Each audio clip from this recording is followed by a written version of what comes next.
നമസ്കാരം. Raf talk ഫുട്ബോളിലേക്ക് എവർക്കും സ്വന്തം. അക്ഷരാർത്ഥത്തിൽ ഞെട്ടിച്ച് കളഞ്ഞ ഗോളാണ് ക്രിസ്ത്യാനോ റൊണാൾഡോ നേടിയിരിക്കുന്ന വണ്ടർ ഗോൾ. ആ വണ്ടർ ഗോളിൻ്റെ ബലത്തിലാണ് ഇപ്പോൾ അൽ റിയാദിനെ അൽ നസർ 2-1 പരാജയപ്പെടുത്തിയിരിക്കുന്നത്. ക്രിസ്ത്യാനോ ഇരട്ട ഗോളുകളാണ് നേടിയത്. സൂപ്പർ ഗോളായിരുന്നു രണ്ടാമത്തെ ഗോൾ.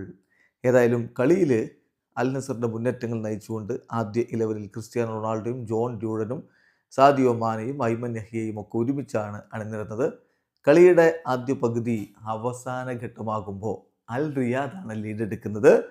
സെലമാനിയിലൂടെ അവർ ലീഡെടുത്തു. എന്നാൽ രണ്ടാം പകുതിയിൽ ക്രിസ്ത്യാനോ കാര്യങ്ങൾ മാറ്റിമറിച്ചു. 56-ാമത്തെ മിനിറ്റിലാണ് സൂപ്പർ താരം തൻ്റെ ആദ്യ ഗോൾ കണ്ടെത്തുന്നത്. മാനയുടെ അസിസ്റ്റിൽ നിന്ന് ക്രിസ്ത്യാനോ അനായാസം പന്ത് വലയിലേക്ക് എത്തിക്കുകയായിരുന്നു. എന്നാൽ രണ്ടാമത്തെ ഗോൾ അതൊരു കിടിലൻ ഗോളായിരുന്നു. ഇത്തവണയും മാന നടത്തിയ മുന്നേറ്റവും അങ്ങനെ ഒടുവിൽ അത് അവരുടെ ഡിഫൻഡർ ഒഴിവാക്കാൻ വേണ്ടി ശ്രമിച്ച ബോൾ പെനാൽറ്റി ബോക്സിൻ്റെ എഡ്ജിൽ നിൽക്കുന്ന CR7ലേക്ക് അദ്ദേഹം അതൊരു കിടിലൻ ഷോട്ടിലൂടെ അടിച്ചങ്ങ് കയറ്റി വലയിലേക്ക്. സ്റ്റേഡിയം മുഴുവനും അത്ഭുതപ്പെട്ട നിമിഷമാണ്. സിമാക്കനിങ്ങനെ തലയിൽ കൈവെക്കുന്നുണ്ട്. അതുപോലെ ഓരോ താരങ്ങളും ക്രിസ്ത്യാനോയുടെ ആ ഗോൾ കണ്ട് ഞെട്ടിത്തെറിച്ച് നിൽക്കുന്ന കാഴ്ചയാണ് നമ്മൾ കണ്ടത്. സൂപ്പർ ഡ്യൂപ്പർ ഗോളാണ് CR7 നേടിയത്. അതോടുകൂടി 2-1 ലീഡിലേക്ക് അൽ നസർ കടന്നുപോയി. മത്സരം ഒടുവിൽ അവർ അതേ മാർജിനിൽ വിജയിക്കുകയും ചെയ്തു.